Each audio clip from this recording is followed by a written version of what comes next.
G'day. Welcome back to the Sports Medicine Project, episode 98 with Steve Collins. Hope you're all doing well. I hope you're all, it's Monday morning.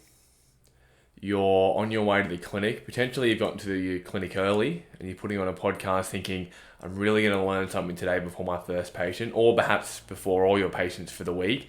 This is going to be the podcast to do it because it involves the thing that we are always consistently trying to improve and become better at, and that is rehab, strength and conditioning principles, and generally trying to help someone get back to what they want to be able to do. But before we get to that, I've got to welcome my co-host, Kelly. How you doing? I'm good. I think that this is a good episode to be able to implement it with your very first patient that you see on your Monday morning as well. I recently did Steve Collins' course a couple of weeks ago, and it was a 2-day course, Saturday, Sunday. Got into the clinic on Monday, bang, first patient, and I was dishing out cues and adding in different exercises and explaining different reasons why we're doing things with rehab straight away. So, and we cover a lot of that during this well, not a lot, but like a portion of what we covered in the 2-day course in this podcast. So I think you'll all get a lot out of it.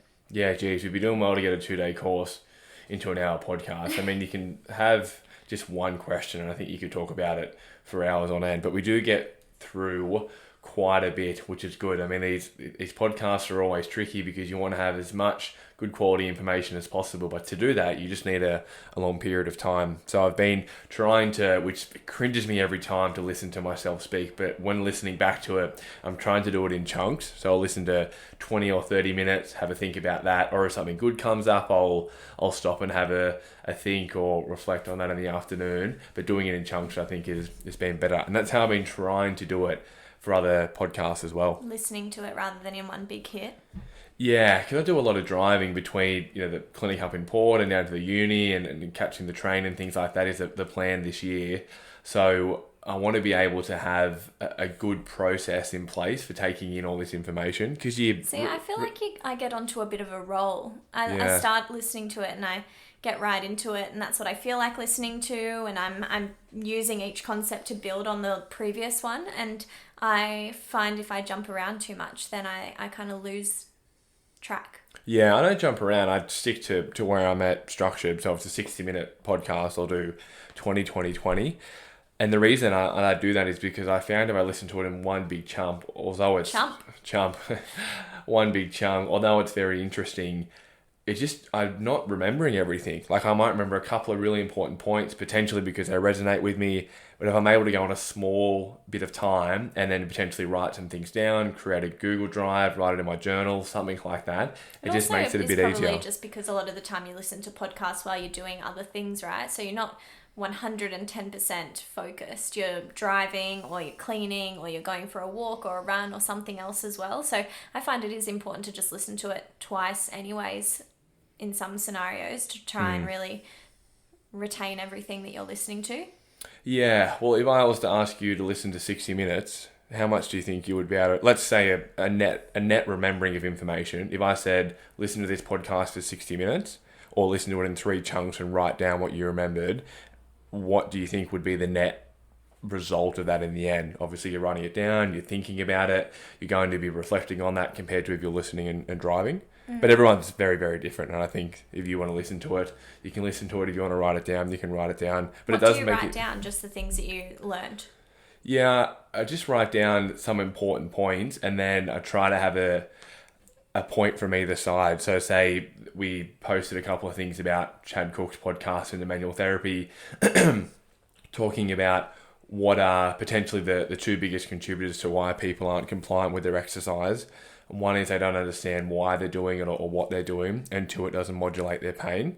So writing down those 2 things and then thinking what could potentially be 2 other contributing factors and how would I be able to work that out with the patient sitting in front of me? Because it's not always going to be those 2, but if it is the majority of the time, when isn't it? And what can I do to figure that out? That's a good idea. Yeah, but again, I learned that because I listened to it a lot of the time too, and you just can't. I wouldn't expect anyone to be able to listen to this podcast more than a couple of times. Why not?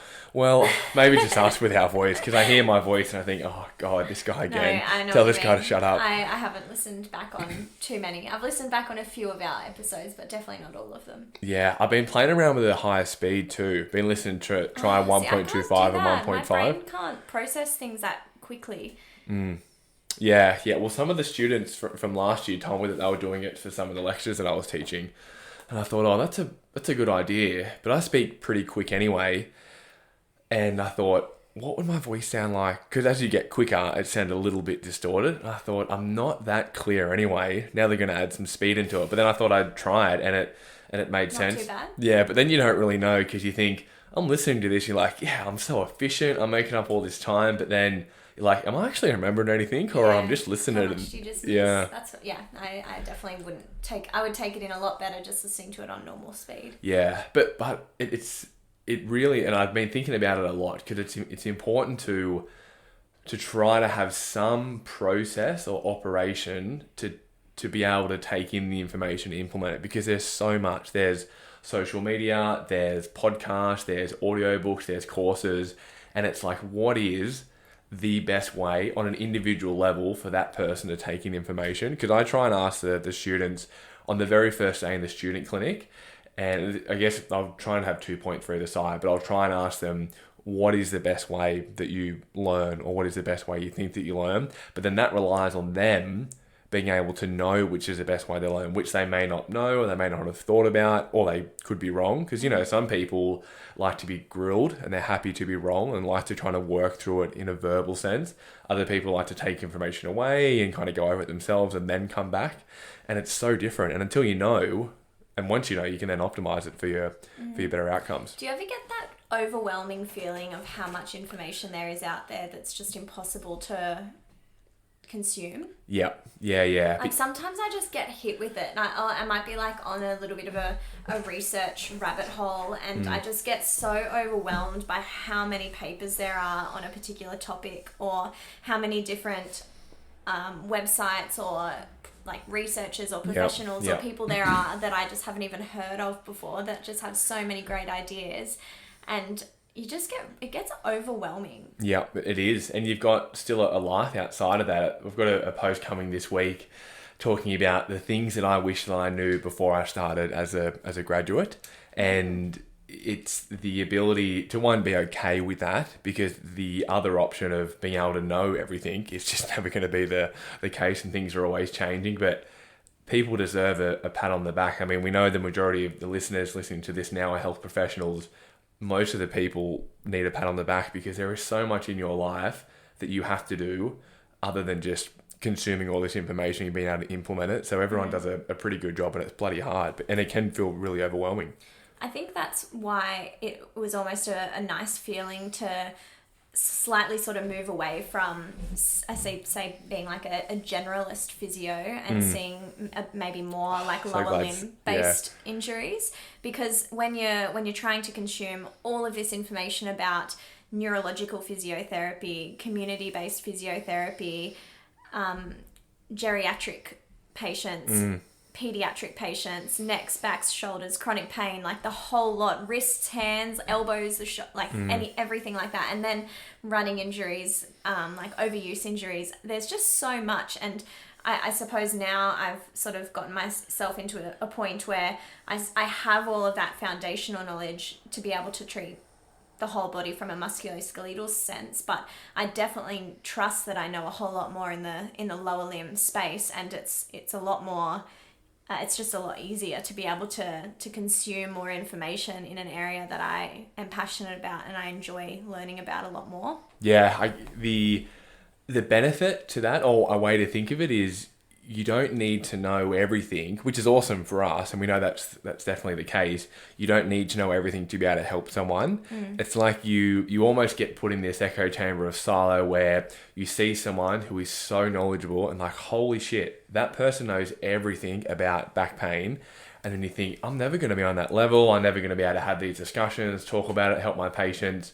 And then, I've come to the realization in the podiatry world where it's like, great, I can definitely strive to be that person potentially and try to learn as much as I can. But to help the people in front of me every day, I don't need to know as much as what I think that I potentially do, if that was the case. So to be that person, like I don't need to know every statistic. I don't need to know every single research paper to be able to help this person that has heel pain in front of me. But on the other side, I shouldn't just stop learning because I can help someone. I should always strive to want to learn more. Because there is, right, it's so much, and it's polarizing online as well. You see these two people argue, like you listen to, Greg Lehman talk with Andrew Locke or something like that, and you listen to some of the statistics, or Stuart McGill and Adam Eakins, and like, wow, they're just quoting studies and researchers' names and papers. Like, holy shit, I don't know any of that. But that doesn't mean you can't help someone. Exactly. Yeah. Yeah, that's it's interesting. What advice do you think is the best for time dedication per week for research? Because it's obviously individual. You've got kids. If you work full time, part time, how do you think you can best stay up to date? Because it's hard if you see something online and you see a square that says 80% of people with flat feet don't get 80% of people with flat feet have heel pain, and you just see this little square. It's like, well, I can't really take that and run with it because I don't have any context to the paper or any case studies or examples from that, but I need to learn more about it, but I don't have the time. So what do you reckon is a good way to be able to do that, to be able to consume information on the level that we need to? I think everything that is read on social media you should consume with skepticism. I don't think anyone can filter down a solid amount of research into a tile to make an Instagram post. Except for our posts. Our posts definitely do. If I post a one sentence conclusion, you can guarantee everything you need to know is in that. So I think use social media as a way to trigger thoughts and ideas and questions that you might have about particular areas, but then use that to sort of find your own pathway to figure out if that's true, or on what level is that true, or maybe is it false? Is that just something that they've chosen as a what's it called, a buzz sprout? Buzzsprout is our podcast host. Very close. BuzzFeed? Is that you mean a buzzword? Buzz. I don't know. A buzzword, like a word to draw your attention. Maybe that's what I'm meaning. But yeah, use that to sort of help you decipher what you're going to learn about. If you have gaps in the day, and the other thing is use patients to help trigger more learning as well. So if you do see a person as an initial and they have a medical condition or they have a unusual presentation that you're not entirely sure about, use that to research and find out more information, whether it be looking it up on PubMed and reading some articles, or talking to a mentor, or reaching out to someone that is a specialist in that field, or calling the sports doctor, the ortho, whoever it might be, between then and the next consult with that patient. That's the best opportunity to be able to learn something that's very clinically relevant and clinically applicable. And I find that they're the best scenarios that really help you to retain that information. If you have gaps in the day when you're treating, then that's a good opportunity to follow some CPD. I always try and have some sort of online course going all the time that I can just go to when I have a little bit of spare time and make my way through some modules. And then my other favorite way of learning and gaining knowledge on an area is by podcast, just because that's, when you're driving, running, walking, it's a good time and cleaning or whatever it might be, it's a good time to just be able to put your AirPods in and just listen. That raises an interesting point, which we were speaking about with Nikki a couple of weeks ago. Podcasting in this format, it's very difficult because you have to be able to, if we're talking about trying to, fact check and be clear and concise with the information we're consuming, we need to be fact checking every single statement, which you just physically cannot do because you have time. It's hard to be able to then say, well, the alternative is go and do your own research.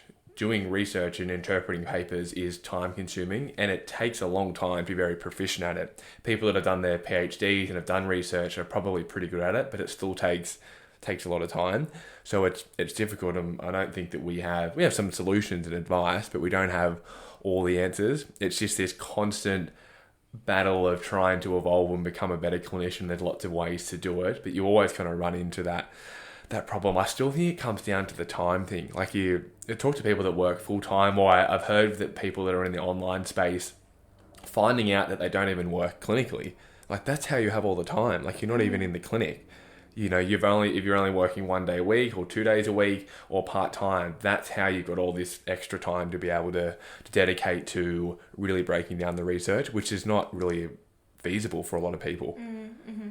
Yeah, it's challenging. It is challenging, and I feel like that contributes sometimes to that overwhelming feeling where there's just so much information out there, and how do you decipher what of it is true and not true, and what of it are you going to be able to take away, and how are you going to start applying that to help people? Because ultimately that's what we want to do, right, is help people and get people better quicker and be able to, you know, have a purposeful role in the community. But when you're I don't know, I sometimes get those feelings where I'm like, oh, there's just so much. There is, and it's overwhelming, and you don't, I mean, let's say purely, and I know that the majority of people are not in the profession in any way to do that, but if you're looking purely from a financial point of view, it's really not that rewarding. Like if you're talking about other professions, if you're an engineer or an accountant, a lawyer, if you're in finance, the rewards are disproportionate potentially to how much time you're putting in. And it's great that we don't have anyone from those industries to defend themselves right now, because they'd probably say the opposite. But you're not getting rewarded financially if we were compared to other degrees with, honestly, I think how much effort you're putting into. You really do have to have a passion to want to be able to do it.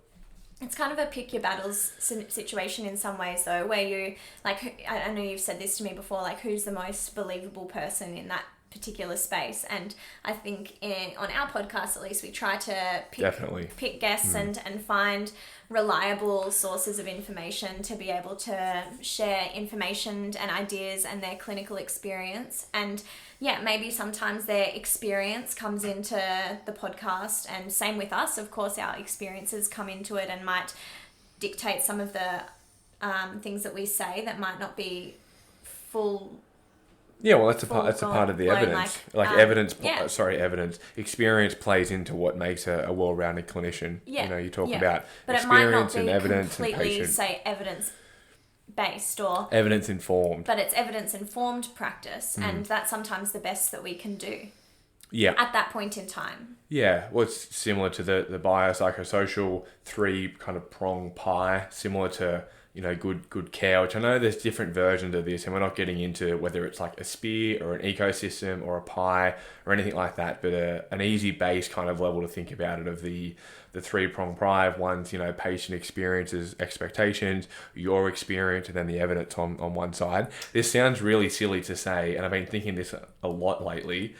As you get more experience, you see how experience is important, which sounds exactly like someone would say, 100%. Who's like, oh yeah, you're not experienced, you don't get it. But I'm like, okay, I understand now why people say that, because it's true, but I've only come to that realization when I've had experience. Yeah, I agree with that completely. I have a question for you though. So you read more articles than anyone I know, and you're frequently posting Instagram photos and things like that of research that you're reading, and you're critically appraising. What's your method? Like, how are you finding these articles? How are you finding the time to go through them? What sort of key things are you looking at in the articles to decide if it's important or not, and how to apply it clinically? Yeah, that's a great question. And you kind of mentioned it in the question where you said, I'm reading and finding and critically appraising lots of articles. And the difference there is I'm doing different things with different articles. If I find an interesting article where I'm like, where are you finding it? Just off social media? Just through journals. So basically what'll happen... Are you just searching? Yeah, so things like JOSBT, Journal of Gait Biomechanics, Journal of Nutrition. So do you just have an idea that pops into your head and you're like, oh, flat feet? Not really, because you can't search. You kind of can, but it depends on the title and stuff. You can't just search flat feet. So and what do you find? How are you getting there? Yeah, so I'll go to the journals that I really respect and journals that I know tend to, I guess, provide information that I find interesting, and that might be like JOSPT or Gait and Biomechanics or Nutrition or BMJ or the Journal of Foot and Ankle or the Royal College of Podiatry one as well. And what they will do is every issue that will come out, they will say, here's 20 new studies that have come out in this issue or volume 1 or whatever. And I'll just have a look through those articles. And if there's any title that grabs my attention, I'll click through. And working at the university, I have access to all the papers, which is great. And I know that's they email you that list? No, I'll go onto the... you go onto the website. Go onto the website Gotcha. and see. So I'll be able to go on. And the difference is, if I find something that's really interesting... So there was a really cool one looking at you trying to track running injuries with wearable technology. I'm like, oh, that's really interesting. So I'll have a folder on my desktop, which is papers that I've read, papers to read, and then papers that I think people will enjoy if I was to post about them. So then I will just post the paper with a link. I won't say anything about the paper. I'm just showing people that, hey, this paper is there. Then they can go on and read it. And then if I've read it, which people will see online, I will post something or my thoughts or my opinions, or potentially I'll post something in the conclusion or something interesting if I have read the paper. So there's more information. I have read it. I am certainly not sitting here and saying that I read every paper. It's impossible. But if I find something cool, I'm like, hey, this is awesome. You guys should read this. Or to the followers that follow me, you might find this interesting. Here's a paper, and they have to go and obviously digest that themselves. Cool. That's Good the way tip. to do it. But I do spend, a lot of time. I mean, as you would know, I'm spending a couple of hours every night, mostly just sitting in the office, having a look at these things or trying to read, because I do find it really interesting, and it's a part of the job as well. One, working at the university, I want to be as up to date as possible, and we're speaking on a podcast, and we also do lots of stuff outside of clinically stuff and podcast stuff. So I want to be well equipped to be able to have discussions with people. You did raise an interesting point before about the hyperspeciality, the broad application of physio, having to learn about lots of things. That is so much more difficult than what I imagine in podiatry, because I love that it's just the hyperspeciality of the one area, kind of, which would say the lower limb, but mostly below knee. It's difficult to learn about the shoulder and the back and the hips and then the knee and see that so often. Like, I might see heel pain 6 times a day, and you might see it once a week. And it doesn't matter how many times you can research about it. Seeing it just gives you that extra kind of experience and gives you that extra understanding of it.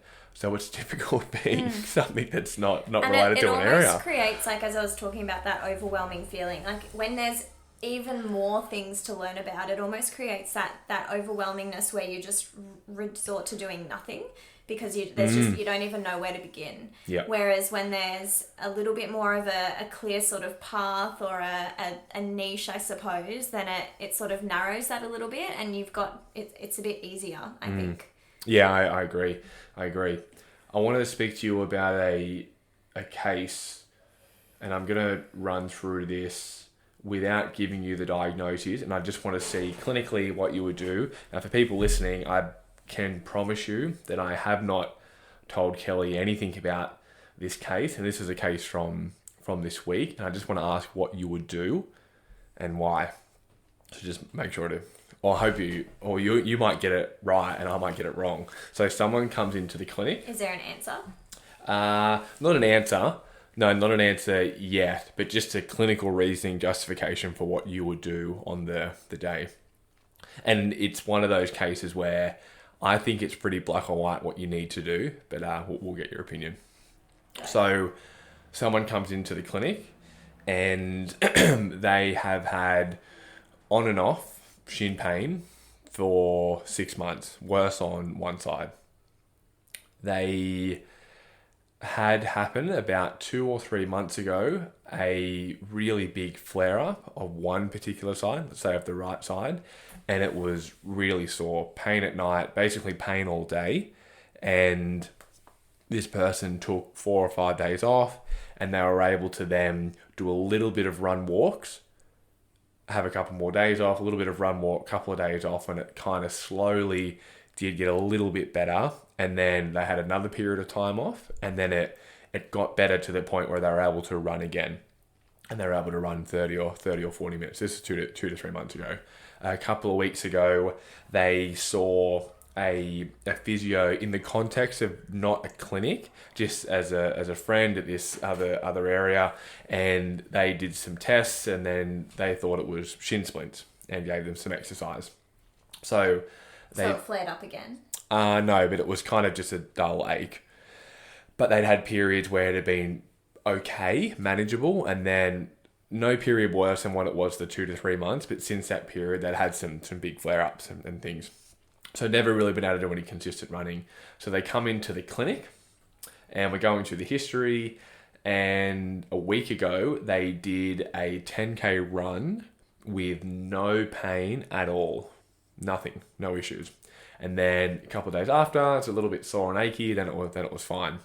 So coming to the clinic, and, of course, we're trying to be clear of what's happening. They have no pain at all and have never had pain down the inside of their shin. So no pain on palpation down the medial border of the shin. Clearly states have never had any pain there at all, even when the physio saw them before. It has been the whole time down the front of the shin, way worse on one side.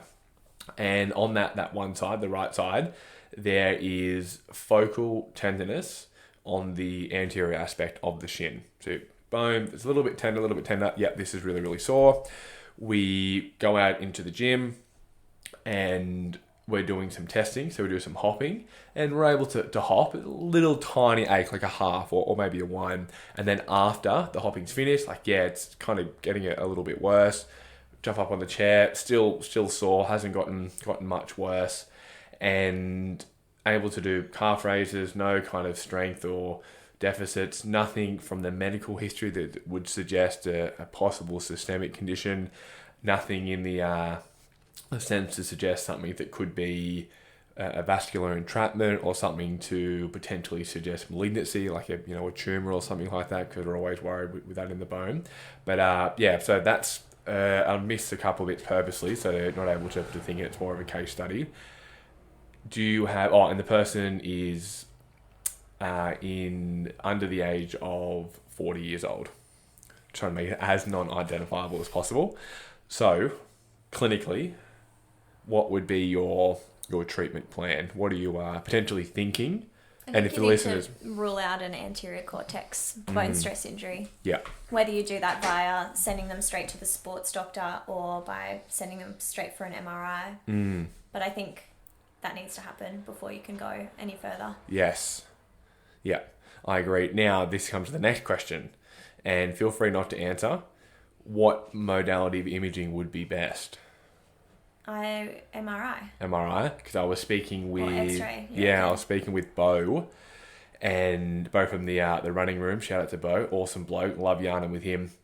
He was just asking and talking about, because he's recently had an anterior one and he's been posting about it, which is awesome to get some insight into that, because they are not common at all. We were just speaking about potentially imaging modalities, and he sent through a case study series, which I really appreciate, showing that an MRI had actually missed the anterior cortex fractures when they did have an anterior cortex. So you were right, using an MRI in combination with an X-ray, but you need to be obviously clear to... Especially with a case like this where it's quite chronic, you would probably have some sort of attempted healing and calcification on the callus on the outside of the tibia, which you would hope that would be fairly clear on an X-ray that should be along the tibia there. You should be able to see something like that. Yep. You could, I guess, just send for an X-ray yourself, which is fairly easy, and send to the sports doctor pending that result, probably whether it be positive or negative, because you still want to rule it out if it doesn't show anything. Yeah, so I sent for an X-ray and an MRI, and they were lucky to have that both at the same time. We won't talk about the results, but purely just the clinical reasoning. But I thought that was interesting, where the fact they were able to run 10 kilometers without any discomfort was quite odd, and the fact that... See, I would have thought so too until that happened to me recently, with my bone stress injury towards the end of last year. I ran 28 Ks. Yeah, and it warmed up and but they didn't have any pain at all from start to finish. Nothing. Oh, yeah, I guess so. Nothing at all. Which was, I would expect no warm-up pain. Like they said, yep, did the run, and after it was fine. Then a little bit of an ache a couple of days after, but you would expect that anyway. But no discomfort. And I was really clear to say, so there wasn't a little bit at the start and it warmed up or anything like that. So interesting. I mean, an anterior cortex is different, the vascularity and where it is and where it's positioned and what other structures are around it. But I thought that was interesting and a good case to always have your antennas up. But yeah, pain anterior shin is very, very odd, and no pain down the inside of the shin either. I also just wanted to mention on that, after that case, that those types of case scenarios are what Blake and I have been doing on our Patreon version of the Sports Medicine Project.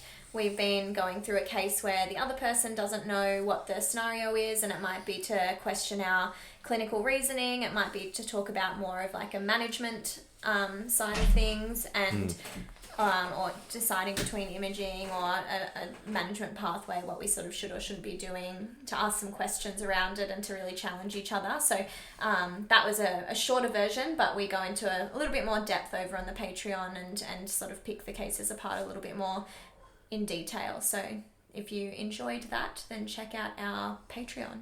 Yeah, so there's more context to it. We talk about the treatment and we talk about the evidence behind why we're thinking what we're thinking and why we did what we did. So the link is in the notes, and this week we'll have our video series uploaded, which is awesome. We finally got, which I've been waiting for a while, we finally got our Bluetooth mics. So we went into our big lovely gym and basically posted, in combination with our audio version of plyometric progression, a 55 minutes worth of video content of us taking through, Kelly taking myself through a plyometric program and talking about, well, you want to speak to the 4 different pillars of what we looked at. So it's about a 10 to 15 minute video each time with sets and reps, what exercise, what cues we're giving, why are we giving it in real time. And it's pretty awesome. I'm pretty excited to show people it. Yeah, it's good.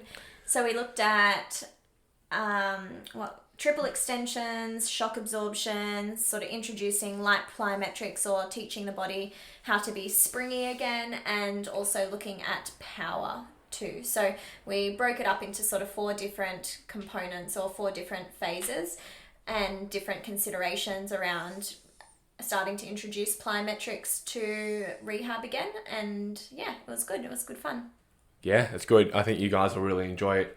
So you'll love this episode, of course, with Steven Collins. Now, Steve is a physiotherapist up in Brisbane. He has the professional title of an ASCA Level 2 S&C coach. He does S&C courses, which you'll be able to check out below in the show notes. He works with plenty of professional teams up in Brisbane, and he also works at the Joint Physiotherapy and Allied Health in Nunda, which is on Brisbane's north side. So his profile will be below, his link to his Instagram will be below, his courses will be below, and you guys, I think, are going to enjoy this quite a lot. Yeah, I think so. It was a great episode. Lots of nuances around strength and conditioning and how to incorporate that into our exercise prescription as clinicians, or if you're an athlete, how you can start to refine what you're doing programming wise to make it a little bit more purposeful. So yeah, it was a good episode, a lot in it, and I hope you all enjoy.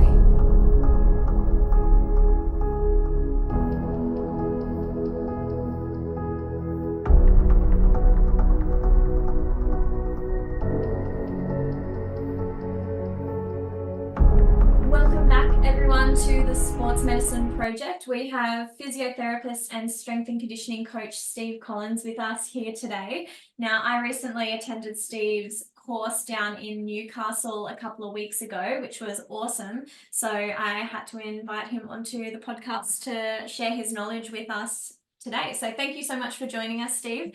Give us a bit of a rundown and who you are, what's gotten you to where you are now as well. Yeah, no dramas at all, and there's definitely short and long versions of everything. So but yeah, my name's Steve Collins. I guess the shortest version is that I've strength and conditioning coach for like 10 or a little bit more now, like 11, nearly 12 years. And I became a physio then kind of partway into my career. So for the last, I think I'm in my 6th year now as a physio.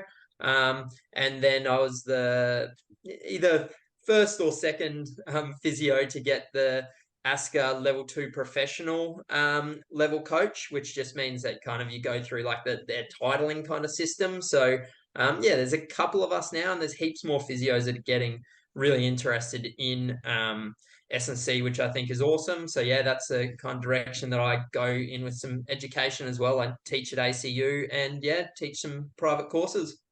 Yeah, the course was awesome and I got heaps out of it. So I'm keen to pick your brain today and go into some of the weeds around strength and conditioning and when that's going to apply to the clinical side of physiotherapy. I Cool. think that's Yeah, important. that's like the stuff that I am more passionate about is the kind of going the clinical applications of. I do work with professional athletes as their just strength and conditioning coach, but yeah, I really do like that kind of clinical use or clinical aspect of it. What kind of clients are you typically working with? So I get everything from, I guess, just your run of the mill that come in.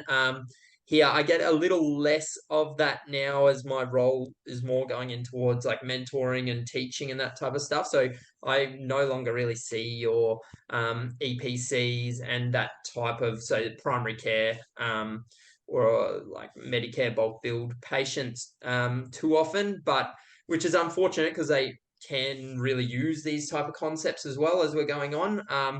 But I see mostly now kind of, athlete or return to gym kind of stuff is my biggest population that I see. And then, yeah, just my S&C coaching stuff with the squash guys. Yeah, that's cool. So you're working with the squash. Did you say it's the Commonwealth Games or the Yeah. or The national? best. Yeah, the guys from the national team for the Commonwealth Games recently, and it's just become a Olympic sport as well. So we're shooting for that. And then yeah, the other one I randomly got into is strongman. So I train Australia's third strongest man, which like you're just talking about crazy things. Like they come up to you, there's like it feels like my bone is bending when you have 450 kilograms on your back. Like how do I progress to that? Just like, dude, like you're 1 year into the sport and you're doing this. Maybe you just need a longer time for everything to adapt. So you get some really crazy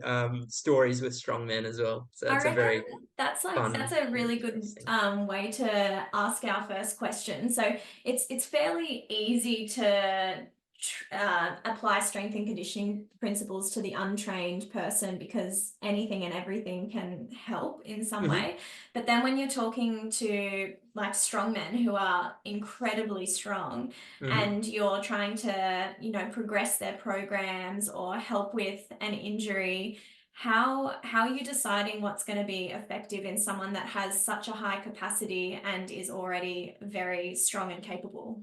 Yeah. So like someone who has a high base. So I guess all of it, like just from the general fundamental principle side of it, right? I see like the highest of high and the lowest of lows the same. Like they're they're just trying to push the limit of whatever that capacity, whether it's they're super sick and you're needing to know these principles to be like, okay, cool, we can kind of, we got to respect your recovery and all that and make sure we're giving you enough volume that you can recover from and go. Well, it's the same at the top end, and it's kind of just you got to know what their baseline kind of levels of volume that they are tolerating. So I think at the course I kind of said to you that the literature mostly somewhere like 6-7 sets as a minimum effective dose and like 20 as a maximal recoverable.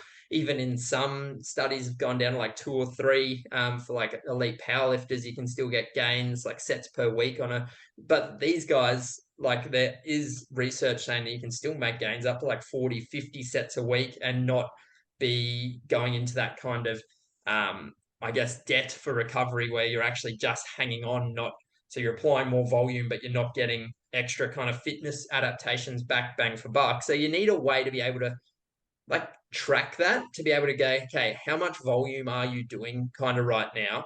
And are you adapting to that? And like adaptation in someone like that, well, I mean, most time when they see me is for injury, I guess, right? Initially, and then I take them back to that performance. So that's slightly different where they will probably be making more quicker and incremental progress, but their actual performance bit, they might be hitting 1 PR a year or something. And so you're really just having to track like, their 1 rep minimums and that over time versus how much volume they're doing and making sure that those things aren't going down. So their performance isn't going down while their kind of fatigue is going up. And so it's just that, I guess, being able to track yeah, that performance equals, very simply put, I guess, your fatigue generated from your stimulus and the fitness adaptation generated from your stimulus. So if you can track performance, know the volume, know the amount of stuff they're doing, which should be creating the fatigue, you can kind of get an idea on their rate of progress and then go from there. It's where your periodization and those type of things do come in. I mean, I'm not a massive proponent of the whole block periodization or any of the things that you'll hear like in the textbooks per se. I do like a bit more of an undulating, where sometimes, one day you'll focus on one thing, another day you'll focus on another thing. That's the way that I kind of deal with this, rather than kind of going, hey, you're going to have a block of something, track that, improve, a block of something else, track that, improve. Yeah, so that's, I guess, the general gist of it. I can go more or less in depth as you go, or hopefully that springs some questions. Yeah, like how are you monitoring progress if you're talking about increasing volume to inevitably increase performance, and you're saying that for some people, hitting one PR a year is a successful year. How Mm-hmm. are you tracking their progress during the year if you've only got, say, that one PR, halfway through the year, and you're increasing the volume in January? What metrics are you looking at? Is it how fatigued they're feeling? Are the sets and reps and volume and weights that they're hitting in the session over the first 6 months, is that feeling easier? Like what metrics Yeah. do you use to see if it's actually working? Because I can imagine you could go pretty far into that program without actually seeing the result of a better outcome if you're not, going to be testing it for 6 months into the future. Yeah, no, 100%. And this is where, like, I think some of John Kiley's work on like allostatic loading and taking that into consideration, which is where, if we're talking about like probably why I'm not the biggest fan of traditional periodization, where you kind of plan everything out in advance and you know that they're going to hit a PR in on Wednesday in 3 years' time or something, like, um, Yeah. because you got to be able to take into account all of the other daily kind of fluctuations in their stress cup, right? Is the easy way, like physios kind of put it. All the other things that fit into your life, they also kind of go into that fatigue part of, fitness minus fatigue equals Mm. performance kind of part of it there. So you want to know, and this is where I guess teaching or knowing your general kind of basic exercise physiology, psychology, these type of things, because you go, what set of markers or something could I track, subjective and objective, that will give me an idea on, like, I like to use leading indicators and lagging indicators. Again, kind of stolen from John Kiley and his work there. And a leading indicator is something that is sensitive to change, but it's not going to like it could change often, either daily, based on how much allostatic load, how much other stuff is in that cup. So these are things that are like either neurally mediated in our thing, could be like pain. So for rehab, pain is very much, some days your pain is way worse than others, depending on how much other things are in your cup, right? It could be something that's like a power performance. It could be something like affect, like some sort of motivational, like, Mm. I didn't sleep really well last night. I'm a little bit kind of feeling fatigued or something like that. So things that have an acute enough to the inciting fatigue event, that tell you some sort of physiological measure that you care about. And this is where just knowing your physiology counts here. So like, if it's power and we're going, yeah, rate of force development or something, cool. I might be using a broad jump test, and that'll show me kind of, roughly their fast dynamic strength, which should be mediated by the neural system going, cool. Well, one of the ways in which it's mediated is by neural output going, cool. I'm ready and raring to fire today. Well, then my marker for that would be a broad jump if they're getting greater or their normal kind of distribution. Cool. Doesn't trigger anything for me to have to talk about, are you feeling good today? Are you feeling bad? If their jump is really good and I build it into their program, so it's not something that's extra too, it's just built into their program. If that's doing well, cool, they've ticked the box, go on. The other are lagging indicators, which is knowing how our body adapts in the long term to stimulus. And your lagging indicator will kind of tell you, okay, like, if this is going up, awesome. It shows that there is there has been some sort of physiological or psychological adaptation to the stimulus that we're applying, or if this is going down and I don't think it should be going down, like I'm not intentionally just smashing you with volume, well, then we're going, okay, this, you're not adapting to our program. And this would be things more like submaximal, which going into your kind of question before, like someone who's not going to PR, well, they might PR once or twice a year, but they're kind of one rep minimum, kind of their, one rep that they can do at a,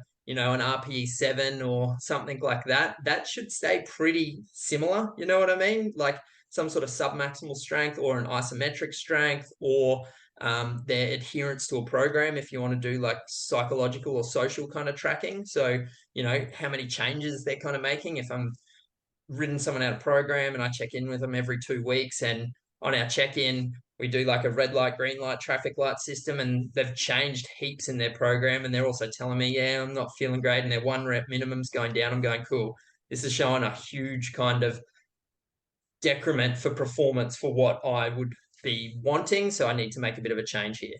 And it becomes more challenging as you become more experienced, and purely talking about lifting, doesn't it? I mean, if you're a novice lifter, the novice gain scenario where you just first get in the gym, your arms get big, chest get big. I still remember getting a pump every time I went into the gym. And then 5-10 years later, it's like I am just scrounging around for anything that remotely feels like that again. So it becomes obviously more difficult. What do you think's the lowest hanging fruit, I guess, for someone for themselves, but also if they're training someone and perhaps there's all these metrics to use and they're really struggling to find something that's generally going to be the best to track? Is there any easier ways to progress someone other than, sets and reps and weight and things like that, or just pure volume that you've found pretty effective most of the time?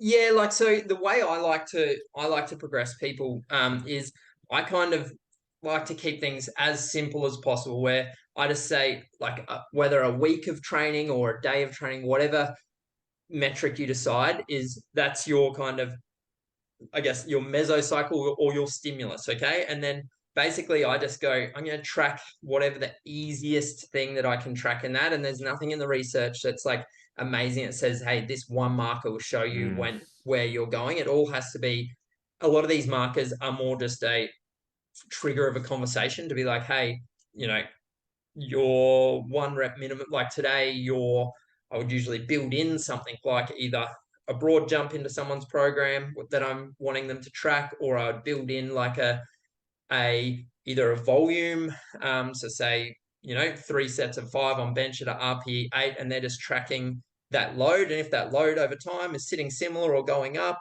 sweet. If it's going down, cool. That's a lagging indicator to say, because it's not a maximal thing. It's like a, sub-maximal work that you're doing with that same volume. And if that's going down over time, I'm going, okay, we're not adapting to this program. Something's not going well here. So that would be like the easiest markers to track. But yeah, I kind of just apply a stimulus, track some super simple markers for aerobic, some sort of submaximal VO2 thing, whether it's the distance that they cover at their lists, at their low intensity steady state, something like that. And I'm just tracking that over time. If that's adapting, I just keep applying the same stimulus until it stops adapting. Then I go back to the clock and go, cool, what's the smallest thing that I can change? And we'll run it again. And then I'll run something like a resensitization block. If they've reached a few plateaus in a row, I'll run a bit of a resensitization block where I'll just kind of drop volume out of stuff a lot and then add a bit more kind of variation in for a short period of time, and then just go again, rinse and repeat. Yeah. And talking about, the nature of obviously prescribing exercise and movement and trying to progress someone, probably one of the number one factors for people is they need to be consistent with whatever they're doing to make, that long-term prognosis. And I think your scenario is quite unique, where you're obviously seeing people in pain and helping people with pain and function, but also on the other side, which I don't do a lot of typically, seeing the uninjured athlete or the uninjured person and them just wanting to get stronger or improve their function just generally.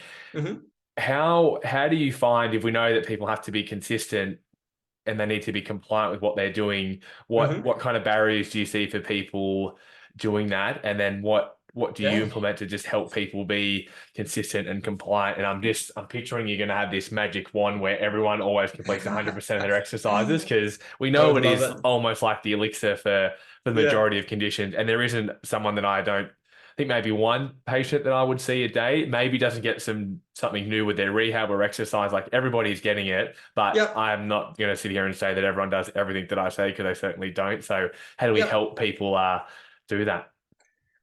This is actually so I love this side of it. So this is like the S&C, but the last bit is the coach bit, right? And the Mm, coaching is that whole like the people skills and the like the S&C, the technical stuff. That's the cherry on top, right? It's the people skills that's going to get you there. I love recently I think it was Hochi et al. Came out with a like a goal setting kind of framework, and it's part like I discuss it a lot in my level 2 course that I do, which is all about like longer term stuff. Now these conversations, they're hard conversations to get into with people, so it's stuff that, like, I mean, even with an acute injury that's going to get better pretty quickly and they may not be super keen on behavior change towards exercise, I still might ask these questions, but not go into as in depth kind of version of it. But really, it goes to the whole like the why, like finding out the why that drives the person to what they're wanting to do. So my athletes, and they say, oh, I want to be the best athlete that I can. That's not good enough for me. Like it's the why. Like, why do you want to do that? And like you get into some pretty like hard conversation. mm, Like sometimes it's, hey, I want to like impress my dad, and never, like those type of things. And you're just like, cool, okay, well then, like you got to be able to tie into their motivators as to what's going to get them to become more process orientated rather than becoming kind of outcome focused. So we Mm-hmm. know that intrinsic motivation, which is what's going to get you kind of going, and kind of habit formation is going to happen a lot more if you can pull on those things, going to get someone intrinsically motivated. So, like, I really like to, Dr. Robert Sapolsky from Why Zebras Don't Get Ulcers, he has like a few really good things that kind of works in with self-determination theory as well, really well, that people want like a bit of a sense of autonomy over their thing. And it's like, how much though? Is it like, some people, you give them a bit of choice and that paralyzes them. Other people, mm, I just say, hey, I want you to do one hip hinge at a weight that feels relatively hard today. And I want you to, once you've found that weight, you can do another 4 or 5 kind of sets around that. And they love making decisions. Someone else, that would be their freeze. You mm, know what I mean? So that autonomy, that relatedness kind of part, being part of someone's community, them being able to use exercise as a way to be part of something else, something kind of bigger than them, whether it is community. That's like why CrossFit and mm, all the group fitness classes, run clubs, all those type of things work so well, because they have that side of it. An outlet from stress. So you don't want your program, like if someone doesn't want to sit there and read a spreadsheet and go, shit, I read a spreadsheet all day at work and this is just bringing up my stress vibes. Well, then like writing out a full program that has spreadsheet, like a spreadsheet of sets, reps, all that type of stuff, that's going to be yucky for them. Whereas like if, say, maybe an engineer or something reading that, or so you just got to find like, I guess those parts of that person to be like, A, what's their why? B, what are the different ways in which we can achieve that why that isn't just pass fail? You know what I mean? So if you didn't do your exercises today, naughty boy, you fail. And if your why was, hey, I want to kind of be a better person for my family or whatnot, okay, cool. And they're an athlete who's trying to also, you know, win gold. Cool. You didn't do your workout this week. You still kind of showed up for your family at some like really good thing. Your sleep was on point because you didn't sacrifice going, didn't sacrifice the bedtime routine with your kids and instead went out and exercised. So your sleep was on point, your nutrition diet was on point. You'd got all these other ways that you did really well. Yeah, next time let's just try to work on whatever the barrier was for the exercise there, rather than it being like a, no, you failed. Okay, you failed your goal. That's it. You've got to have all these other like good vibes ways that kind of build in towards that, like better. Okay, this is the why of why I want to do what I'm doing. And then underneath that, you can build your little smart goals that all achieve those. So it's like having multiple different ways built in that mm, your program or things that could complement them getting better at your program. So, hey, if your nutrition's on point, you're going to exercise better. Hey, if your sleep's on point, like all those types of things. So that's kind of how I approach that. And so it's just finding out, no matter, even if it's an acute thing and someone doesn't really, have a massive exercise want with this injury, exercise is going to be something that's going to probably be useful for you. Like, don't have to be super specific, but if I gave you 2 or 3 exercises, would that be good today? Or could you give me 2? Yeah, sweet, I'll do that. Like, it's just asking those questions, finding out what someone is willing and happy to do, and then the why they would be willing and happy to do that. Like, do you need me to be able to do your exercises with your family, or are you happy? Do you want to kind of have something that you can go to the gym and just get away from everyone and have your own time in your own head kind of thing? So it's just finding out all those types of bits, and that's the best way. So it's not an easy thing, but it's probably the best way to get adherence. I think that's so good too, because it's funny when you graduate, you think you need to find like the best exercise for a rotator cuff injury or for ankle pain or Achilles tendinopathy or whatever it might be, and you hone in on this specific exercise that you think that they need to be doing for this tissue to improve or for their pain to go away. But as we get more research coming out on pain, and particularly, persistent pain, we understand more and more that it probably doesn't have to be specific. It just needs to be something, and it probably needs to be meaningful to that person. So it allows us to get a little bit more creative and a little bit more flexible with our exercise prescription, and working almost on that sort of psychological basis with the person in front of us, which I think is really cool. Yeah, well, this is sorry. No, you go. I was going to say that's where that, like, I really like that.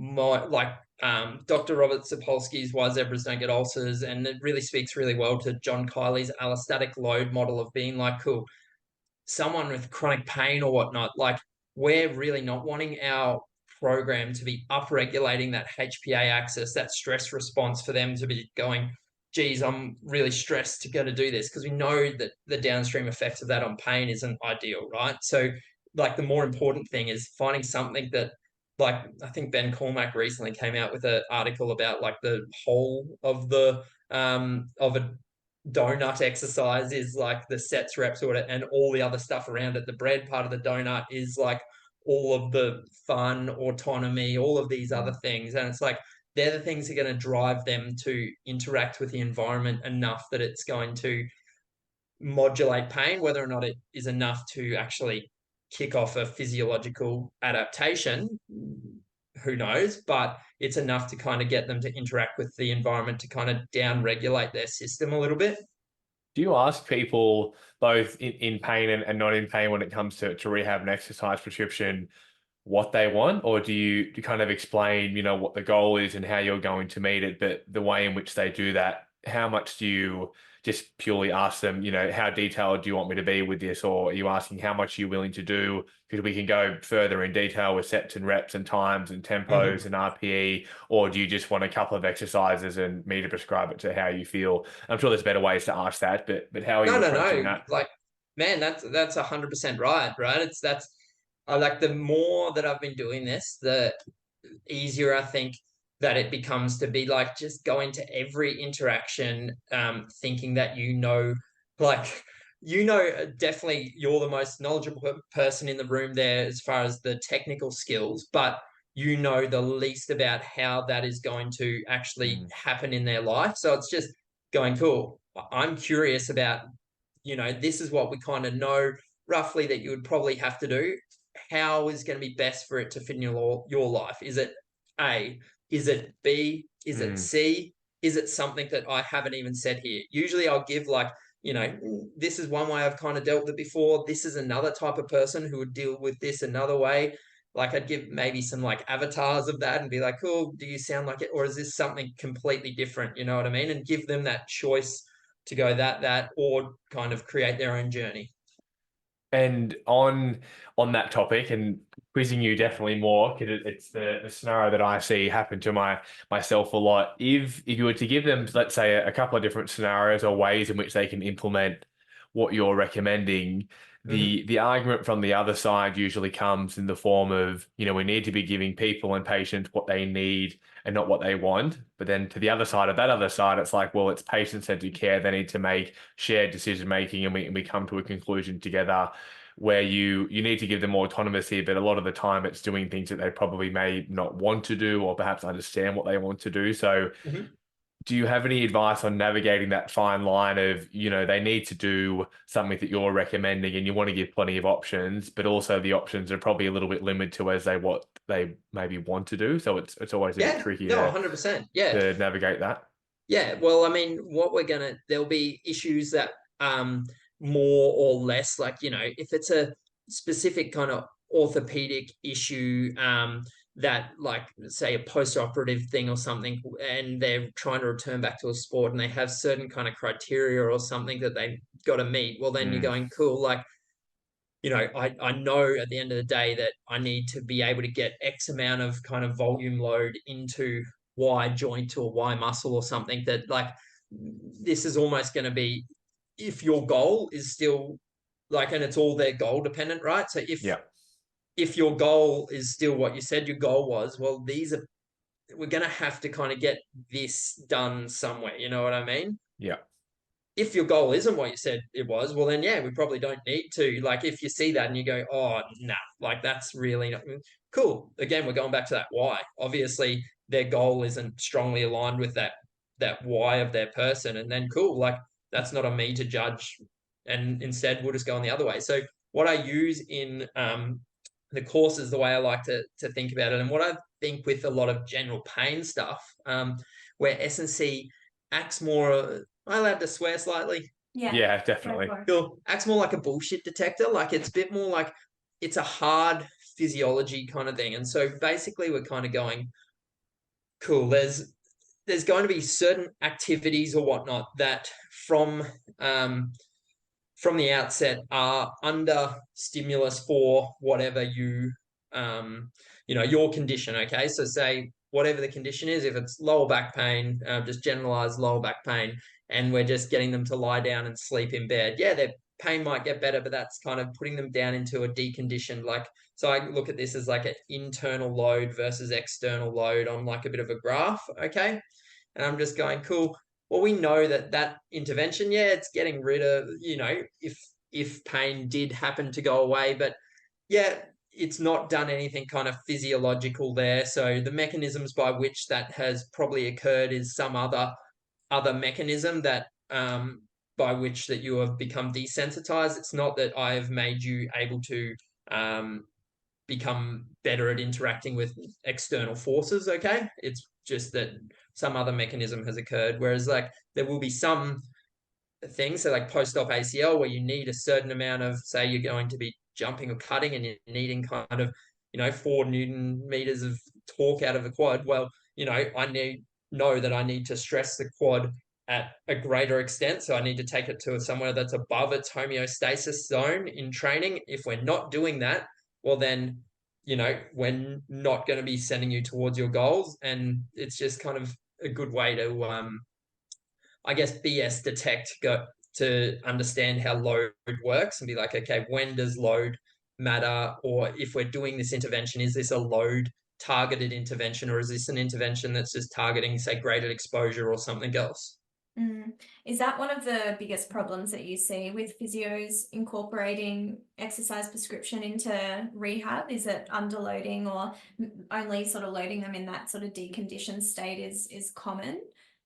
Yeah, I think it's probably just a lack of that thought of what I am doing here. Like, it's just like, oh, I'm calling it strengthening because we have a external resistance or something. You know what I mean? But that lack of that next level of thought of going, cool, what are they already homeostatically or allostatically kind of adapted to?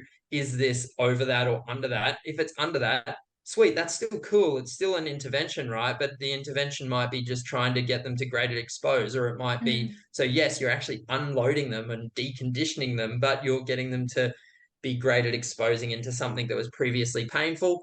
That's a useful intervention when we're looking at, like, cognitive behavioral therapies and those type of things, or cognitive functional therapies, those type of things, right? But it's definitely not a physical training stimulus that is going to be low. So you're not strengthening, and you really shouldn't be calling it and shouldn't be using that as your um, as what you're telling your patient, because your patient then is going away and thinking, like, implicitly in the head, well, maybe going away and thinking, cool, I'm only as strong as a yellow TheraBand laying down on my side, right? Like, that's not a very strong person. So that's not a strengthening intervention. That's a, hey, I'm doing a graded exposure intervention here with this yellow TheraBand, right? It's just using your words differently. And then you can still use that intervention, but it's just not strengthening. You have to be taking someone to greater extent than what they can do.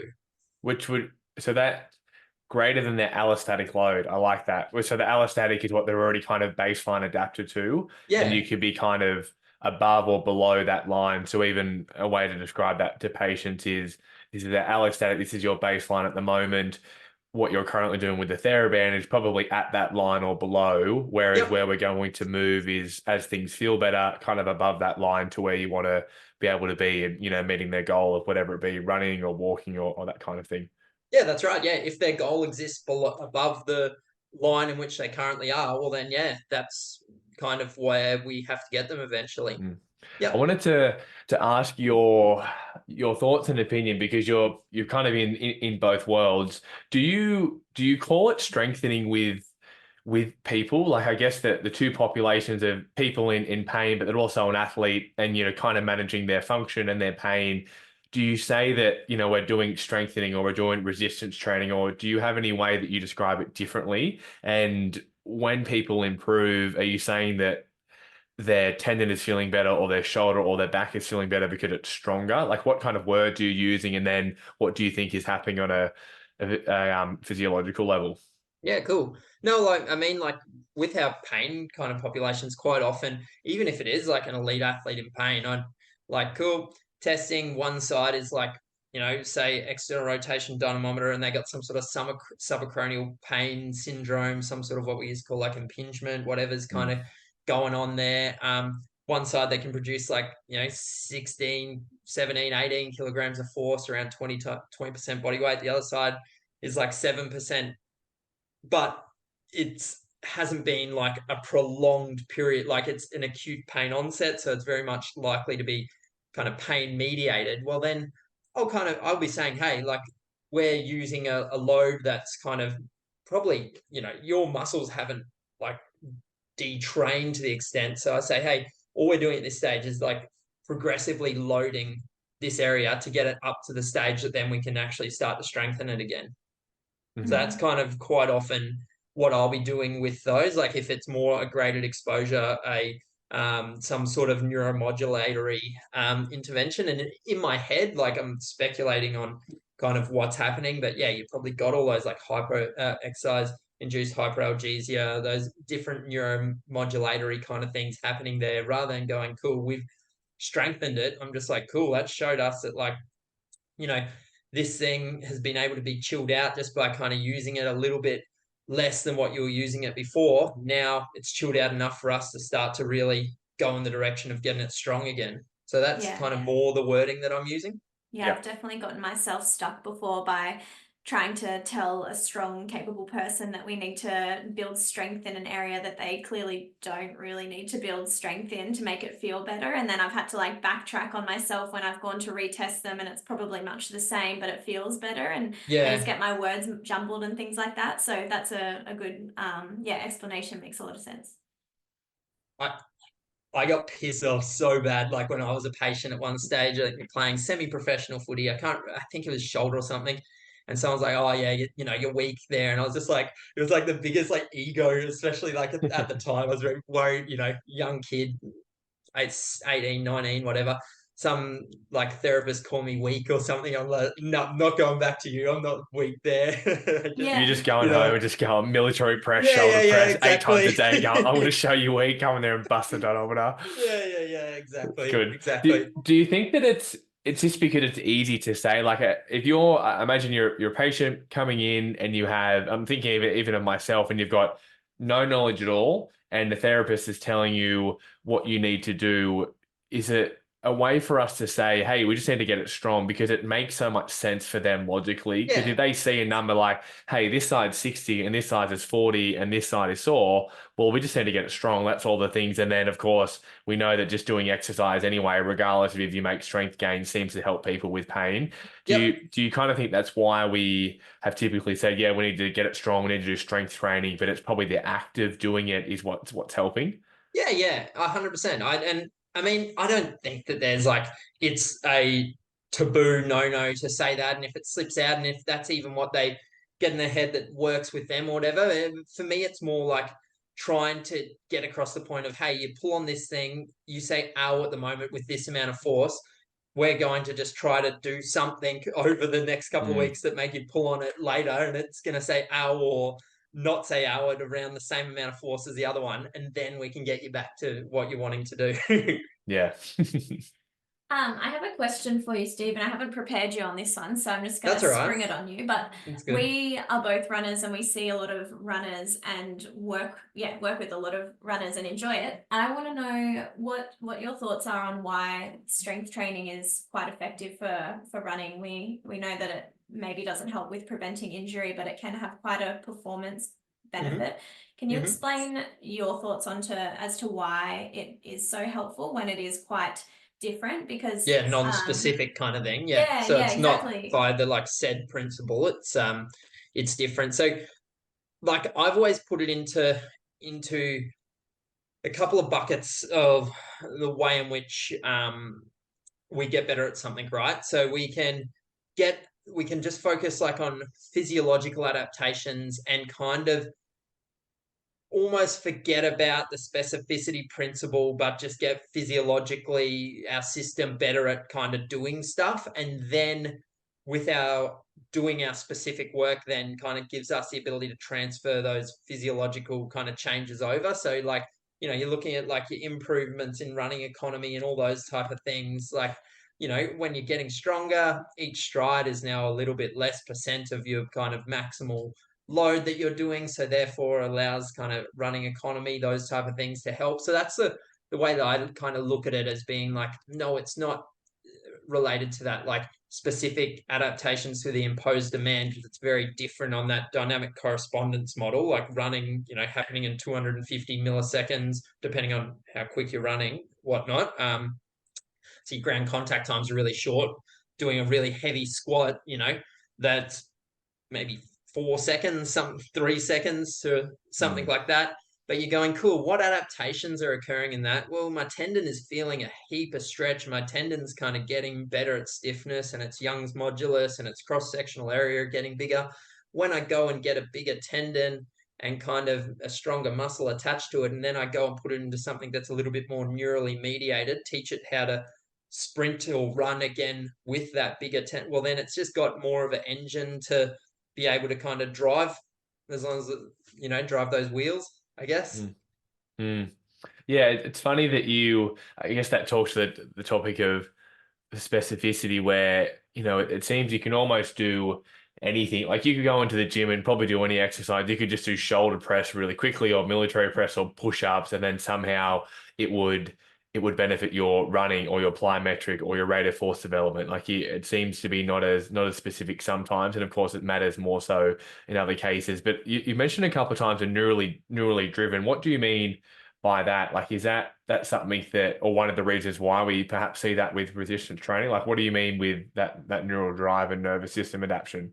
Yeah, so I guess I'm talking at a couple of different levels there. Like you're going kind of, I guess, your central, so your motor cortex actually kind of, having a greater excitation rate for that particular motor unit that it's kind of innovating. But then you also have like the afferent feedback stuff happening from like your Golgi tendon and your muscle spindles saying, hey, no, I can deal with this. I can actually give a little bit more oomph into it as well. And those things all modulate depending on, if your tendon is used to going under a bit more kind of stress and tension, then and your muscle spindle is as well, it's just modulating its firing kind of rates back. So that's, I guess, both central processes of when you're used to kind of having to maximally contract, you're used to having to go, okay, I'm going to try to fire all my motor neurons like right now. And so it's just basically training that neural pathway to get stronger and stronger, and you're getting that neuroplasticity. And then at the peripheral level, you're getting,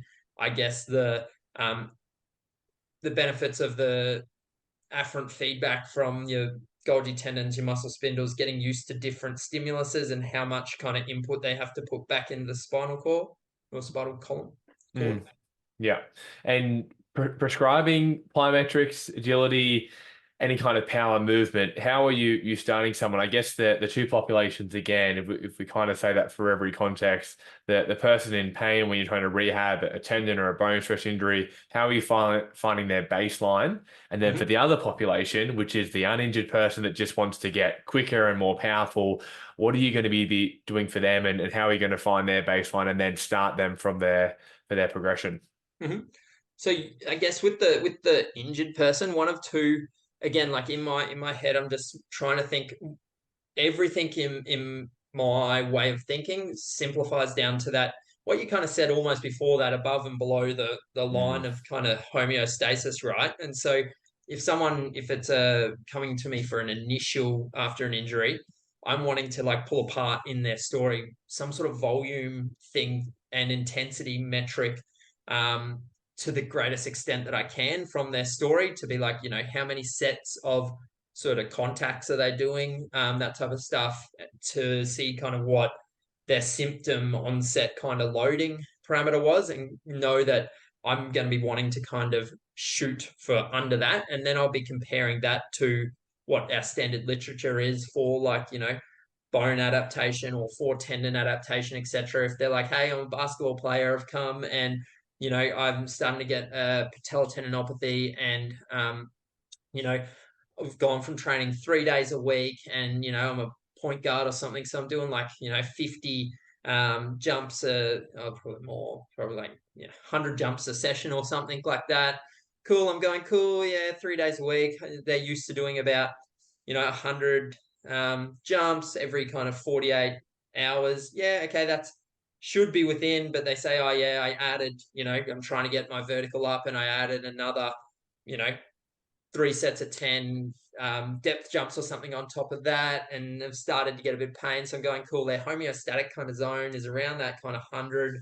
They've started to add a bit of extra load on top of that. Something symptomatic's happened here. I know that the general contacts that you can tolerate is somewhere from 80 to kind of 120. What I'm going to do is probably start them off right down in near that lower end, which is still near their kind of zone of homeostasis, and just, again, like kind of suck it and see, just apply a stimulus, see how they respond on those like leading, lagging indicators, and then adapt it up or down from there. And then knowing that there's going to be broad individual kind of differences. But basically the general idea with both ends is just find what that homeostatic middle is, and then know for your tissue that you're worried about the performance or rehabilitation of, know what its kind of baseline stress recovery and adaptation cycle of kind of mechanotransduction is, right? So, bones 20 to kind of 140 to 136, I think, is to 100, contacts. After that, it kind of stops listening a little bit, but it's ready to go again, kind of 6 hours later. Tendons, you got whatever, like 120 kind of contacts, 48, 72 hours ready to go. Muscles, every 24 hours, they're kind of ready to go. And, round about kind of 30 sets in a week would be. Anything more than that, you're going, oh, that's pretty crazy. But like, 6 to 20 would be kind of normal. So knowing those parameters, and then just going, where are they in that? Can I continue to add more? Or if by adding more, am I going to be pushing them well above that like allostatic line? Okay. If I am, like, if they're already petering on the edge of it, we know that it's not going to take too much else of like life happens stress to push them over the edge. So I might go, yeah, I'm going to knock you back a little bit.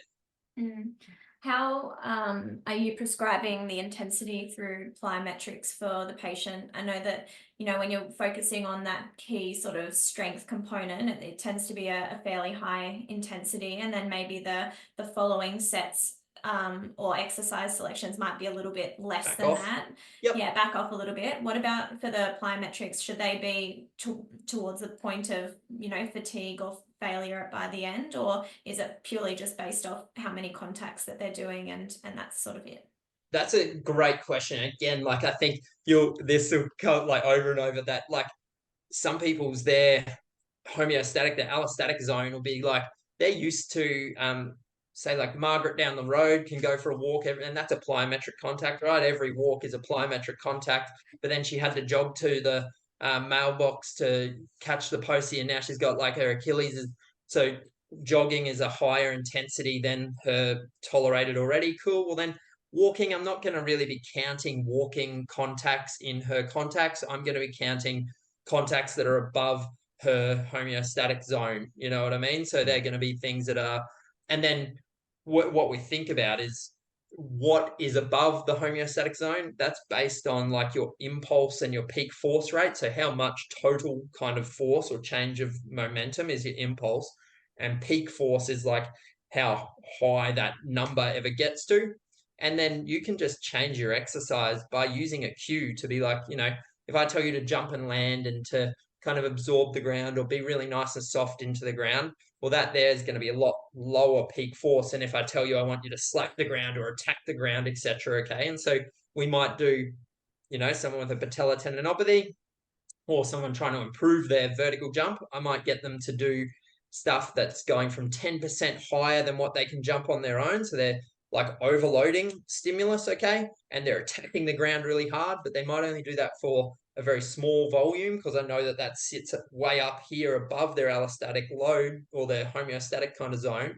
And then I might get them to do a little bit of back off kind of work that is either same height but absorbing the ground, okay, giving them a longer time to play with that impulse, or I might get them to do it from like a lower than overload kind of standpoint, still trying to be stiff if we're trying to work on more neural adaptation. So if we're not wanting to train them to be slow, I wouldn't kind of get them to jump from that same height and give themselves a lot of time to absorb the ground. But I'd go, okay, I can't get you doing heaps of work at that above allostatic zone.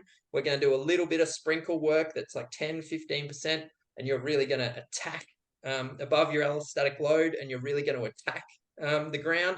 And then we're going to drop you down to, a little bit below your normal homeostatic zone. So say they can jump 50 centimeters. They might do, 3 sets of 4 drop jumps from 60 centimeters where they're really attacking. And then they might do 3 sets of 5, 6 kind of box jumps or drop jumps from like a 20 centimeter box where they're still attacking. So that, we're not training them to be slow, but it's still not an overload stimulus. And where are you incorporating these into someone's program?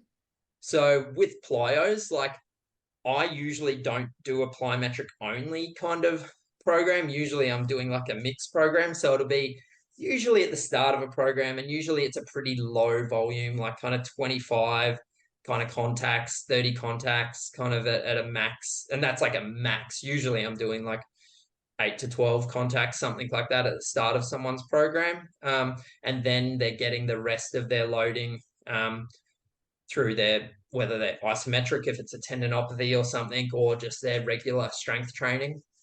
Yeah. Cool. No, Does that help, or did I go on a No, tangent? that's good. That's good. What about moving a little bit to change of direction work after, say, like an ACL injury, and we've been talking about plyometrics. Are you using plyometrics to then progress someone towards some sort of like lateral movement and then eventually change of direction work? Or how are you starting to add that component into someone's program? Yep. Well, we like change of direction, obviously, like we've got to break it down into those components of they got to be able to decelerate their body mass and then they got to be able to turn it and reaccelerate it somewhere else, right? So that deceleration bit is usually the first bit that kind of goes wrong, and that's really heavily, well, that's the first bit that we need to problem solve, and that's really heavily kind of knee dominant. So what we can be doing is like very like focusing okay, you're doing your plyometric work because of we're doing it to get you to decelerate forces with your knee really. So they might be doing something like a horizontal hop early on, or a broad jump to single leg land, where they're overloading and getting used to really being able to throw the brakes on that knee early. And you're telling them, hey, we're doing this to teach you your deceleration first. Okay. And then once we trust that they can take some good, quick, hard impulse into that knee in like a plyometric exercise with overloading it, is by doing kind of, rather than a single leg, like same side, like a hop and land on the same leg, you would do like a broad jump where they're jumping with two legs and landing on one, because that would be an overload stimulus, right? If they can prove to me they can attack that and they can land that really nicely, then we know that we're into being able to do some pretty higher level deceleration work. You're still probably doing low level deceleration and low level change of direction the whole way through, but until they can really do, like, they're up 95% limb symmetry indexes or 90%, and they can do some pretty high deceleration plyometric work working at the knee, then I'm going, cool, now we can start to hit pretty hard into some decel work. Once you can prove that, then we're going to go into change direction stuff. And I think there's a question on there, like, how much do I coach change of direction, like post injuries? Like, not initially, unless it's like a big performance thing where they're just like, they can't get back to what they used to do, then I'll give them other strategies. But if they got back to, like, we've done deceleration and then we're starting to do some, and they're doing deceleration really well, and then we go into some change of direction work and they're finding their old pattern and it's a first time injury, it was just a bad luck, shit happens kind of injury, well, then I won't kind of go out of my way to really try to change their change of direction mechanics too much, because we know that, like, the best change of direction mechanics are also the most risky. And it's kind of you got to let them know that, obviously, and let them make that informed decision. But if it's something that's repeated, if they are continually kind of, it's their second, third ACL, well, then I will be working on kind of, all right, we've got to be making sure we're not having those wide feet. One of the cool wide feet get beat is a really good kind of heuristic to use there. But yeah, you want to have your foot under your center of mass and be able to push off, like, not having that big valgus moment being created. So would you say then, for change of direction, it's more the components that you need to be spending a lot more time on and preparing the athlete really well for, not so much the movement itself of changing direction? For an initial injury, unless they are getting back, unless they're having a performance barrier to get back because they're unable to find something that feels nice again themselves. So dynamic systems theory, if we kind of build those components up good enough, put the component parts into a system, the system self-organizes into the way in which it best thinks it should. If the system isn't self-organizing well, that is like, that's not good, then I'll really work on kind of, I guess, more technique-wise stuff. And so then when you're assessing someone through those components, what sort of things are you looking at? Like being able to eccentrically load well through their quads and lacking any asymmetries between sides as they do it, and then like confidence and not feeling like they're going to give way. Is that the sort of things that you're looking at, or is there anything else that you're tracking?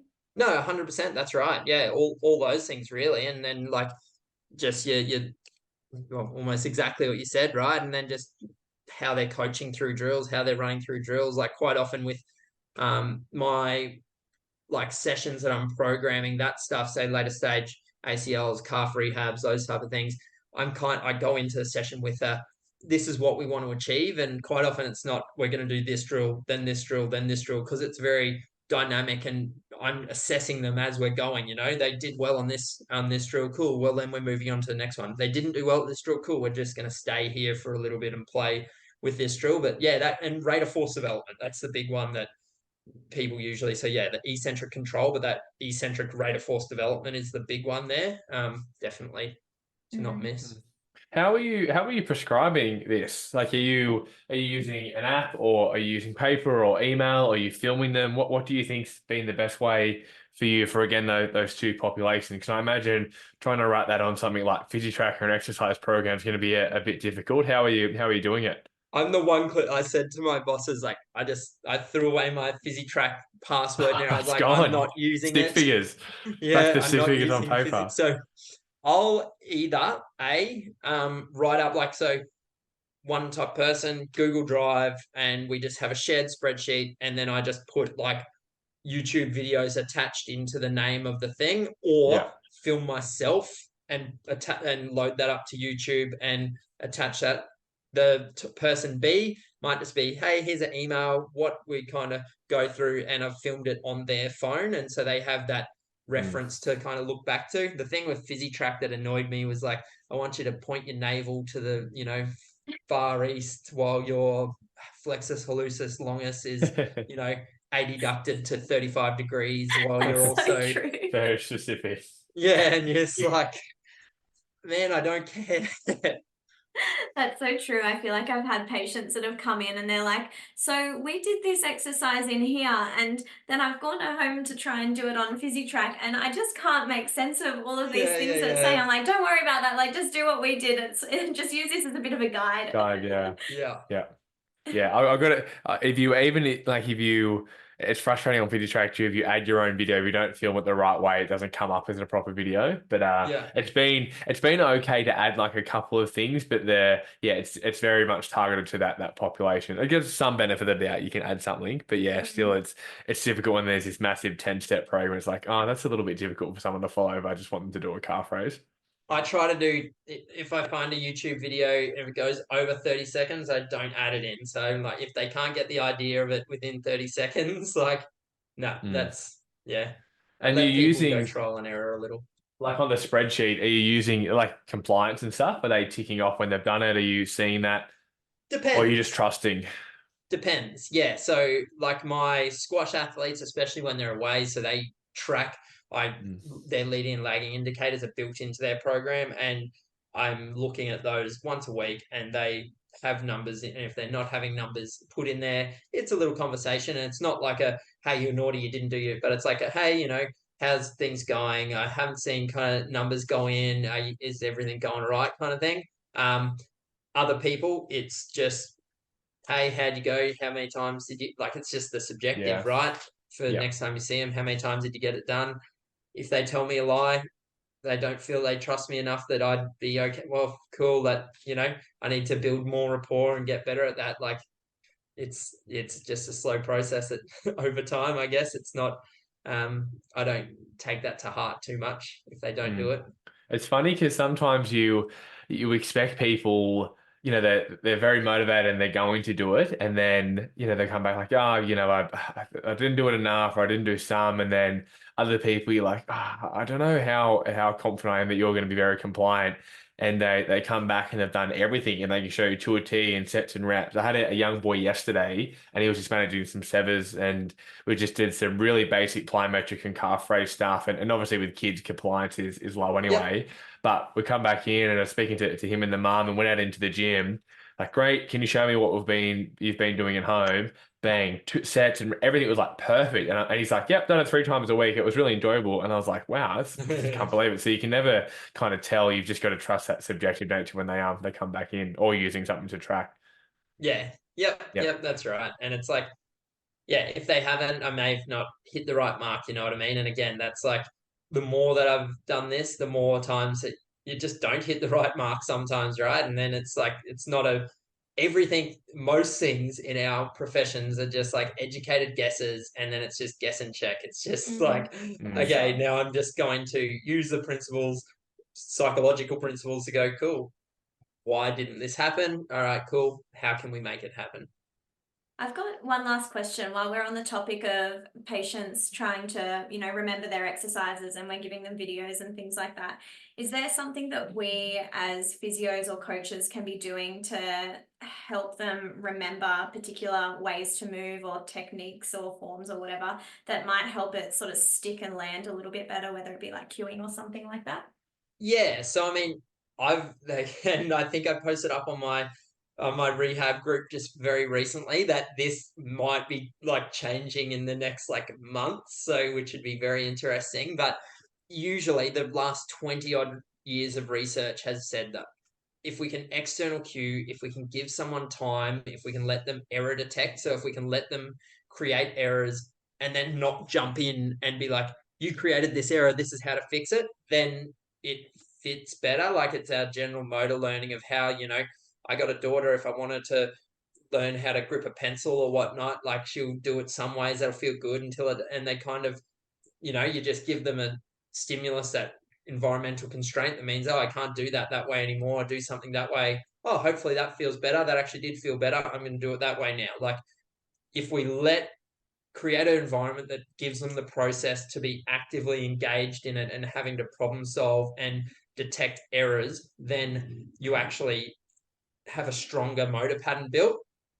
Now, as I said, that caveat has just come in that, like, last week a preprint was put out that, like, the last 20 years of motor learning theory is all bias. Like, the risk of bias is like massive, and when re-examined, internal and external cues don't seem to be too much different, which is, so I'm watching that space very closely because I think there'll be a heap of pushback against it. And yeah, I can see where it comes from, because there's some people, where you can give internal cues and they just, like, it really vibes with them. And the more that I've been learning about behavior change, most of it is just either operant or classical kind of conditioning. So you just got to give the stimulus that creates the conditioned response that you're after, right? And so for some people, that might be an internal cue, is the stimulus that gives a conditioned response that makes someone tick, and that's fine. But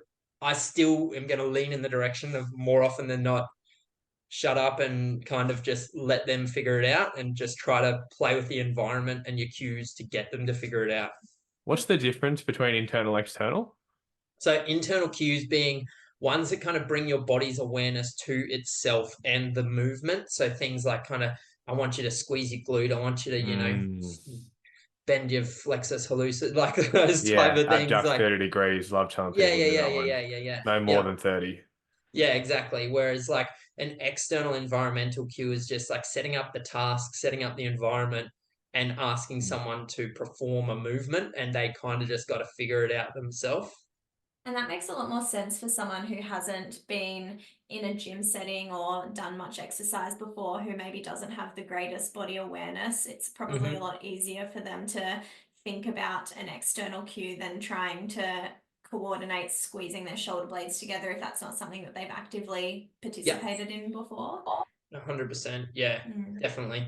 And, like, I work with some para athletes and, like, with learning disabilities and all that type of stuff. And, like, intuitively to me, maybe it's my bias, but setting up external environments is definitely a way to get something across where there's communication barriers. If you would try to say an internal cue, they wouldn't kind of get it, but you just set up the task well and the movement happens.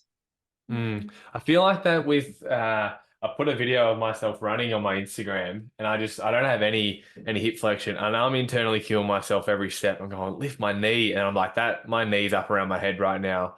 And then I see a video and it's straight as a board. I'm not flexing that thing at all, my hip or my knee. So I don't know. It's hard because you can feel something different to what's happened externally. Yeah. I had a similar reflective moment of my technique recently. I've been working on my swimming for the last 6 months or so, and I've just hit this, like, wall where I just haven't gotten any quicker, no matter how consistent I have been in the pool.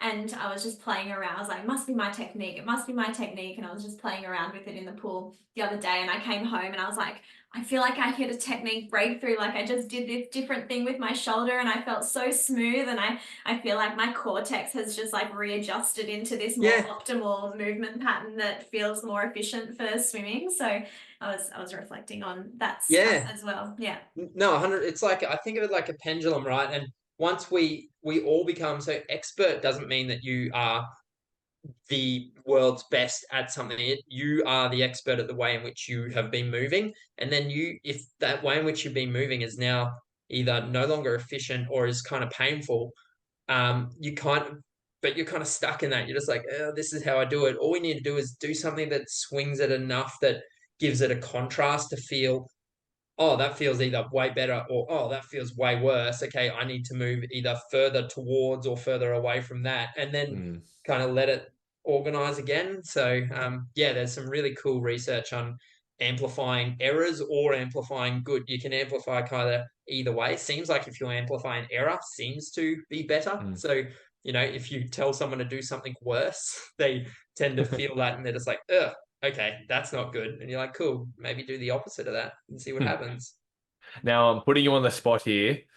Only recent, there has been some news come out, and with your background, coaching and working with people of all levels, there has been some articles come out that a bunch of people in America, venture capitalists, are creating the enhanced Olympics. I What are your thoughts on this? Wait, Yes, what's no. the enhanced So I the Olympics? have enhanced seen that, Olympics, yeah. yeah, is basically doing the Olympics, but there is no Drug restriction on testing. Oh, doping. So you can doping. Yeah. on steroids, EPO, anything. What do So you that think in the was lifting legit. space? Yeah, it's Okay. legit. Yeah. Yeah, Wow. Well, I yeah. mean, um, with informed consent, I can't tell anyone what they can or can't do. So I'd Yeah. like to see some monsters out there seeing what happens, but they have to know that they're very likely going to, get heart attacks and die and all those types of Yeah, I was things. gonna say Yeah. the risk must be high. Like there's a reason we don't do it. Yeah. Do you think that, like, with even say, let's say the max deadlift, the world's strongest man doing a deadlift for a squat, like, do you think that we're at the, I guess, the threshold? Because the argument is you apply a stimulus, you have an adaptation, and potentially you're stronger or you're fitter or whatever.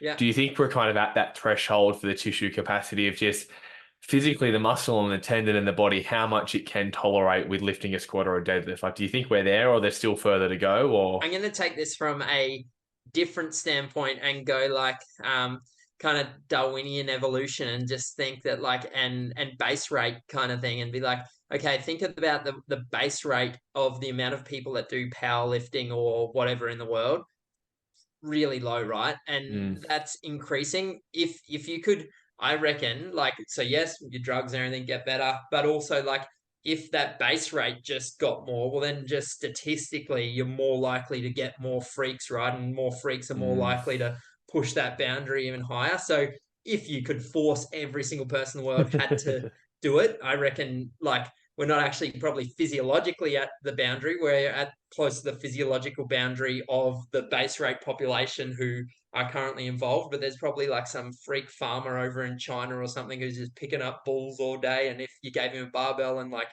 10 months of training, he'd be the world's best deadlifter. You know what I mean? So, Yeah, nice. That's That's a good. good answer. I like Hmm. it. Now, for people that want to follow you, socials, emails, is it straight to your Instagram? Is it X? Is it LinkedIn? What's the best way? Can people just come to your house and knock on the door and you're happy to catch up with them? And then what's yeah. for the future with, courses, content, what's happening?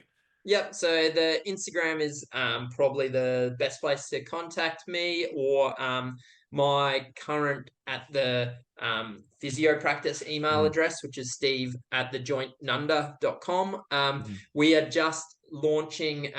So I've been running courses now for about 16 months, something like that. I've been running that as part of, so I didn't have to see 60 patients a week. Instead, I did courses and earned revenue for the business mm, that way. We're now actually, I'm going off and branching this with my people, and we created a new business that I'm going to be a co-director of. So the courses are going to be under Lift Ed Academy, so Lift ED Academy, and mhm. that's all happening like now. So the business name's just been registered, and we're just taking our first payments for our level 2 course. So yes, that's Great. all in the pipeline. We'll be down in Sydney for a level 1 in April 2021. So if anyone's keen there, and Melbourne, I'll be down in, I think it's May 11 and 12. So they're the Yeah. next two big courses. So yeah, it should be good.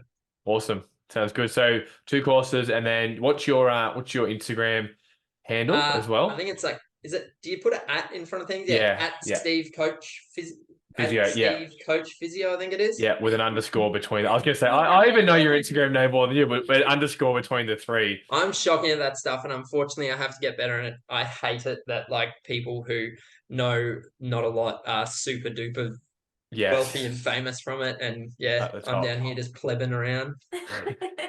Sharing things about a 1 mil hip shift with Yeah, 400,000 exactly. followers. Yeah. Yeah, yeah, That's all right. Very good. So follow you on there, and then that's where you're practicing also physio if people want to come and see you. And then yep, also a couple of courses coming up this year, and then the company's taken off, which will be good over the next several yeah. years. Online stuff will be the cool one. So Yeah, looking yeah. forward to So what's that. that going to look like? So online, and then also in person, and a mix of both.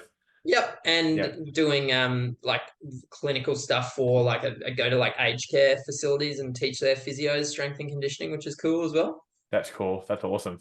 Yeah, yeah. So I've had a couple of those, which is cool. But yeah, I'm gonna do How online does that stuff. work though? Because I had to do a bit of aged care work a few years ago at my last job, and they didn't even have funding for exercise, so all you could do was like massage Yeah, people. Like, massage and is yeah, yeah, that yeah. so? How is that? Or has Like that home, changed? sorry, like home care, I Oh, should okay, say. gotcha, gotcha, Yeah, gotcha. yeah, Yeah, like yeah, they're yeah. on the My Aged Care packages and all those things. Right, Yeah, right, right, right. Makes sense. Yeah, that yeah. needs to change. That's so bad, hey. I know that's shocking. You get paid Beautiful. more if they're sicker. Yeah.